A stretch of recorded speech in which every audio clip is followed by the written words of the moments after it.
Two young boys were visiting their grandparents, and at bedtime, they knelt by their beds to pray their evening prayers. And one of the brothers, at the top of his voice, was praying, "I pray for a new bicycle. I pray for a new Nintendo." And his brother looked at him and said, "Why are you being so loud? God isn't deaf." He said, "I know, but Grandma is."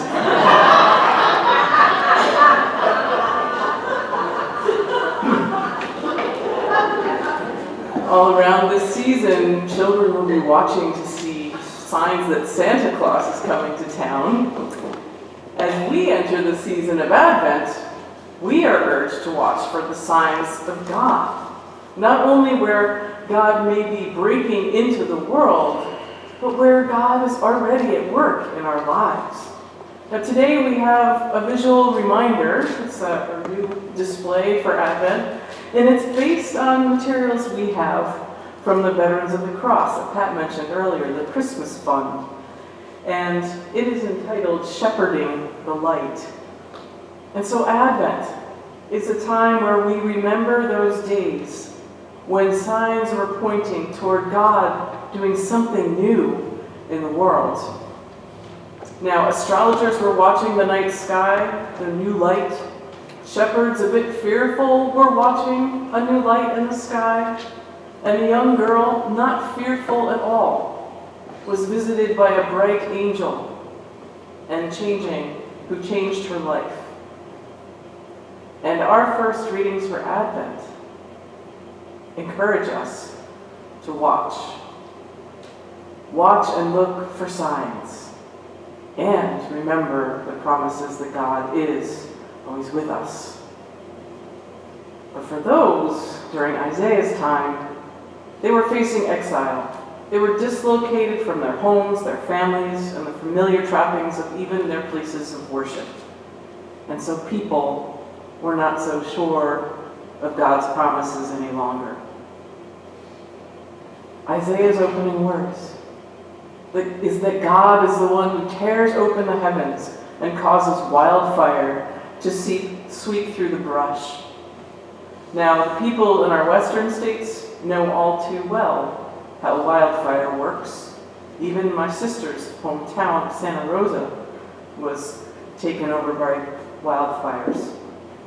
People in the Caribbean and Texas and Florida are still reeling by the heavens opening up this summer and all those hurricanes. The terrifying power of natural disasters reminds us of how fragile our lives can be. And like the ancient poet, we have to acknowledge, with all these things going on, that we're not the ones in control. And so Isaiah speaks of a different sort of historical context. We know our situation, but Israel was facing something a little different during what was called the Persian period. Some Israelites who were displaced by the Babylonian exile, they returned to Jerusalem. But those who had not been driven out, who were able to stay somehow, clashed with this returning group of people. There were questions over who had what sort of status, what sort of social standing, and ultimately political and religious authority. And listening to the news as we consider our own country's divisiveness or disagreements, it's helpful to place Israel's situation in context. Israel had become Persia's colony. Persia then called all the political shots, and throughout history, colonization has reconfigured group identity, partly in relation to that whoever was colonizing. We think of England colonizing numerous places, but also made people reconfigure their identity in relation to each other, because sometimes groups were pitted against one another. And so Israel is facing these questions. With the rebuilding of the temple, they wondered which families are supposed to be the ones who serve as priests. Who is the one that has political authority? And did God reject David's kingdom? Or does God's covenant with David still remain in effect? In essence, are we still God's people? Well, Isaiah the prophet, whom we will hear from in the next weeks of Advent, offers signs that Israel's God, our God, has not forgotten. And so the prophet's words offer some direction and a little bit of hope. Sometimes we forget that before we were, God was. We are the clay. Isaiah reminds us that we cannot tame God's power either. We cannot conveniently define God and put God's grace in a box. And that's the good news, is that God's grace can't be contained, but goes where it will. And if we but watch for the signs, we will see evidence that God is with us. And then we have our gospel reading, where Jesus also gives all who would hear reason to continue watching.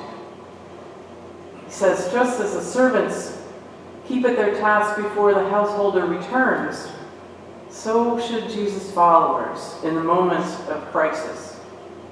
We should sleep with one eye open, as the shepherds did. It's called field sleeping. We should sleep with one eye open to the new thing that God is doing. As one writer put it, the purpose of Jesus' words is not to frighten us, but to keep on keeping on, he said, as the divine comes to us to do something new in our midst. So, though we can reflect on the fraught situations of race or gender or class right here in North America, and though we may see the attendance of our churches decline in our post-Enlightenment era, and though we may still feel the impact of living in a post-9/11 security state, and though our politics are more divided than ever,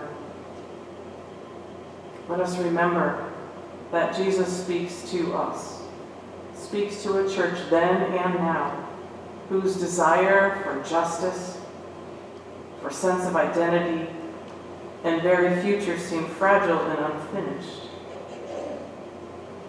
So here again, the words, the kinds of promises that allowed people in Jesus' day to watch for the new thing that God is doing in Advent. Watch. Advent means coming. Jesus coming. So we begin our church year by looking ahead to the promise of Jesus coming. But Mark helps us to recognize that Jesus comes into our lives in many and varied ways today and tomorrow, because about that day or hour no one knows. Jesus comes into our lives in situations that mirror the vulnerability of the manger and the cross. So today we're reassured that God is in our midst, not just at some big grand event at the end of time. It's simply up to us to watch for the signs. It's up to us to find and to make meaning in each new encounter we have. To find or make meaning in each tough situation. To find and make meaning in each peaceful moment. Because in each one of these, whether it's an imperfect or a beautiful moment, a fragile or an important moment, flawed or a beloved moment, each moment is where God chooses to meet, God chooses to love, and God chooses to redeem us. Here, right now, right before our very eyes. So watch.